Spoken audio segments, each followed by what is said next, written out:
We have some big news coming in. Afghanistan President Ashraf Ghani now to step down. Afghan officials say the Taliban have entered the outskirts of capital. dalka Afghanistan gaar ahaan dawladda dalkaasi maanta uma ahan maalin wanaagsan. ururka Taliban ayaa gudaha u galay caasimadda dalka Afghanistan ee Kabul 20 sano kadib si nabad iyo xasilooni ku jirta ay ula wareegeen magaalada Kabul.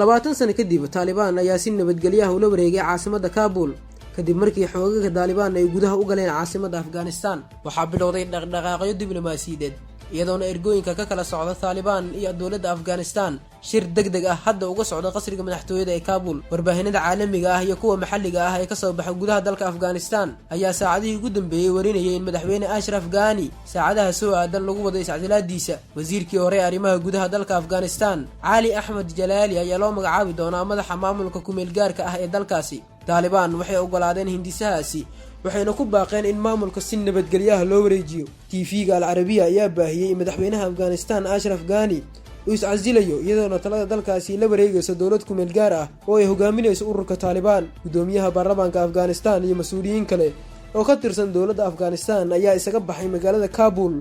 Taliban ayaa sheegtay inay la wareegeen xabsi ku yaala duleedka Kabul. ciidamada isbahaysiga horkacaya Mareykanka oo soo guuray December 2001 ayaa Bagram looga sameeyay saldhig aad u weyn oo awood leh kaas oo qaado 10,000 oo askari oo maxaabiis ah. madaxweynayaashii Mareykanka soo maray George W. Bush, Barack Obama iyo Donald Trump ayaa dhammaantood waxay booqasho ku tageen saldhigaasi intii madaxweynayaasha ay ka hayeen dalka Mareykanka. Bagram waa xabsi la sheegay inay ku hareen 5,000 oo maxaabiis Taliban ka tirsan.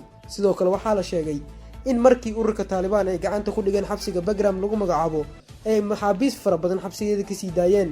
xabsiga Bagram wuxuu la mid noqday xabsiga Guantanamo Bay. markii hore waxaa dhisay dawladda Mareykanka laakiin waxaa lagu wareejiyay maamulka Afghanistan sanadkii 2013. xaaladda guud ee magaalada Kabul ayaa hadda ah mid degan. madaxweyne Ashraf Ghani ayaana laga warsugi doonaa go'aanka ugu dambeeya. muuqaalkii aan uga hadlaynay waddanka Afghanistan waa inaga inta. haddii muuqaalka ku cajab geliyay laag iyo shar inoo dheh muuqaalka nabadi.